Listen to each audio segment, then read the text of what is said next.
Hello, I want to talk to you today about garden design, but before I get started I have a confession. I've actually never trained as a garden designer and I have no formal qualifications, but please do stick around because what I'm about to share with you I think is of real value. And it seems to me that garden design can be divided into two areas.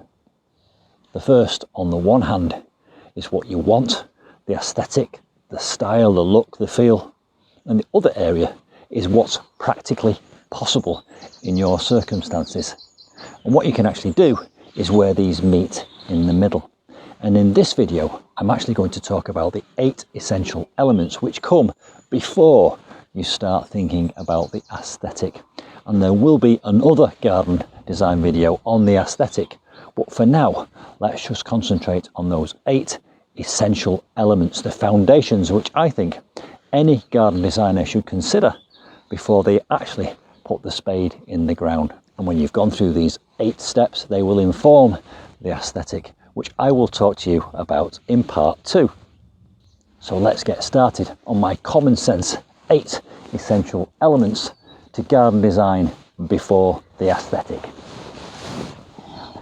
And my first common sense essential step when you're designing a garden is to consider the views from inside the house. Because let's face it, we spend 75 to 80% of our time inside there looking out at our garden. So it would be a nonsense to design something that you can't see from inside. A good example of that is here.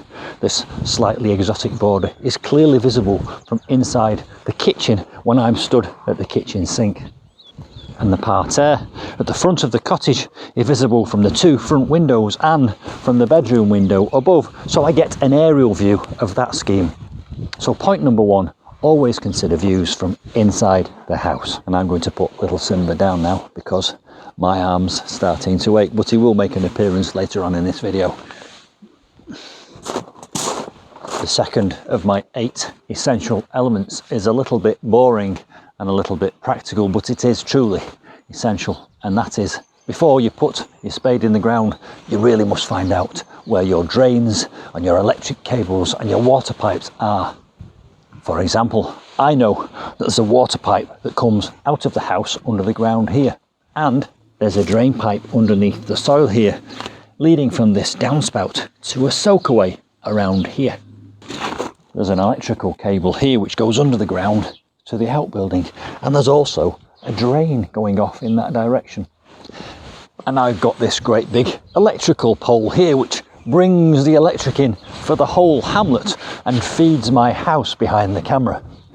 So point number 2, whilst boring and practical, is very clearly essential.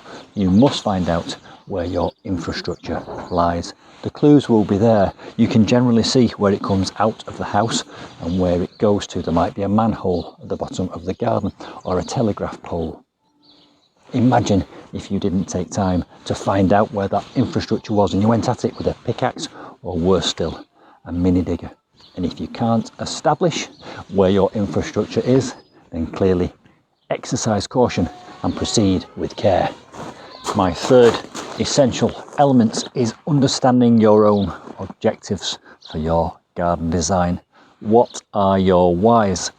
Sit down with a piece of paper and do a brainstorm or a mind map and list all the different objectives that you'd like your garden design to achieve. For example, does it have to be family friendly? Do you want it to be productive in terms of fruit and veg? Do you need a quiet space, or do you want it to be a wildlife garden? Perhaps it has to be low maintenance, or the opposite. Perhaps you really want to get involved in the gardening process. And it might be a combination of all of the above. So sit down with a blank piece of paper and spend some time understanding your personal objectives for your personal garden design. And then when you are happy that you have got an exhaustive list of all your objectives for your personal garden design, spend some time prioritizing them. Which bits are most important, and perhaps which are you going to do first? Now let's talk about point number 4. And So we're already on point number 4, and we've not even started to think about the aesthetic of our garden design. And point number 4 is all about understanding your plot, your personal circumstances in your garden. And what I mean by this are things like the soil type, the orientation, where is north, where is south, are there any large trees casting shade? Are there any sources of noise which you'd like to screen? Are you overlooked by neighbours? What's your local climate like? Are you coastal? All of these elements will inform the design that you can go for. And the way I would suggest that you do this is spend some time in your garden forensically analysing what's around you. Use a technique which I call active looking. Look forensically in detail at all the elements that you can see from where you're stood, then go and stand in another part of the garden. Possibly even stand on the outside of your garden and look in. And by doing this over a period of time, possibly not even just on one day, you'll really start to understand your plot. And again, all these things, and I'll put a checklist below this video, will influence and impact your garden design. Now let's talk about point number 5. Point number 5 is what I've described as rolling the tape forward. What I mean by that is look into the future, 4, 5, possibly 10 years hence. You'll notice around my feet there's a large patch of bare earth, and that's because I've had to just remove a 30-foot conifer that was located right here. Now when that plant was put in the ground, it was probably only about a foot high, but within the space of 10 years it shot up to the sky and eventually completely dominated this whole space. So whatever elements you're included in your design, roll the tape forward into the future and see how it's going to turn out, because it is not a static thing, a garden. It develops and evolves. And this huge conifer tree, which I had to spend a few weeks removing, is a classic example of that. Now, let's move on to point number 6. Garden design essential element number 6 does actually link in with number 5.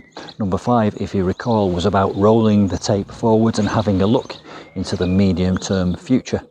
Number 6 links in to that because it's about tenure. What I mean by tenure is how long have you got to enjoy the garden that you're currently in? What's the point of designing a garden that won't mature for 10 years if you're only going to be living in your current house for 5 years? This might affect you if you're a career person and your career is going to take you off to another location. Or it might be that you're in your older years and you're about to downsize into a smaller house. You might be at the very start of your journey with a tiny plot and about to go into a bigger house. But how long you are going to live in your current house, I call tenure, and tenure has a direct impact on the design scheme that you implement. So point number 6, think about your tenure, and we've still not started talking about the aesthetic. Essential element number 7, I'm bringing to you from my miniature veg plot, which segues quite nicely because essential element number 7 is plot your plot. What I mean by that is you need to find a way of getting an accurate drawing, a bird's eye view or a plan of your garden, because that's your starting point. Now there's several ways you can go about doing this. You can march around the space with a tape measure, getting various trigonometry points, or you can buy one of those expensive laser devices that takes a picture and plans it. But here's a little hack for you, and this is what I've done in my garden. Go onto Google Earth, put your postcode in, wait till it's zoomed in to your garden. Zoom in a little bit more until it fills the screen. Then hit print screen and download that image into Paint. Then save it as a JPEG, and you can print that aerial view of your garden as many times as you like. You can even use Google Earth to take measurements in the garden or work out a circumference or even measure areas. For example, if you're doing a gravel drive and you need to order the gravel, you can work out the area of the space on Google Earth. When you've saved your aerial view of your garden as a JPEG, you can go a step further. You can upload that into PowerPoint, and then you can reduce the transparency so that you can just about see the outline. and then you can print it off and draw over it with a felt tip pen. Then you can photocopy that image and use it as many times as you like to try out different garden design schemes. So that's number 7, plot your plot. And so now we're on to point number 8 of our 8 essential elements. The first 7 have been really purely practical, and we've not actually got to the aesthetic yet.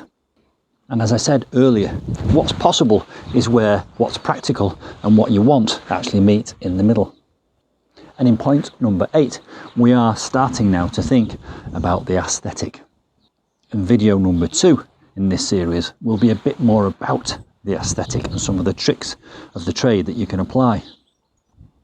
But in this video, I want to talk about how you decide what aesthetic you want, what style, what look and feel. How do you go about deciding that? And this again is where I think you need to employ my technique of active looking, forensically looking. And as you look, stop and think, what do I like about this garden I'm looking at, and why do I like it? Go on the internet and look at hundreds of images of gardens and analyse what you're looking at. Work out why you like it or why you don't like it.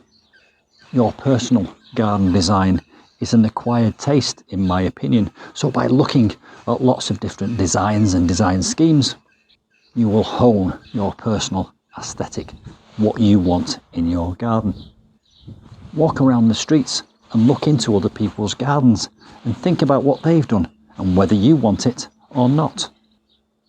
Join the National Trust and go and visit gardens. And whilst they have some very big schemes, you can take small elements from a big scheme and apply it to your own plot. So point number 8 is not really about the aesthetic, it's about how you choose your aesthetic. And I would suggest that you choose your aesthetic by forensically looking at other people's gardens and deciding what you like and why you like it. So now we've covered my 8 essential elements to garden design, which come before you even put your spade in the ground or start designing your plot. I hope you found that helpful and interesting and informative. If you have, please do like the video, and if you haven't already done so, please do subscribe to my channel and comment below what are your thoughts about garden design. Part 2, the aesthetic, will be along shortly, but for now, I'll see you soon.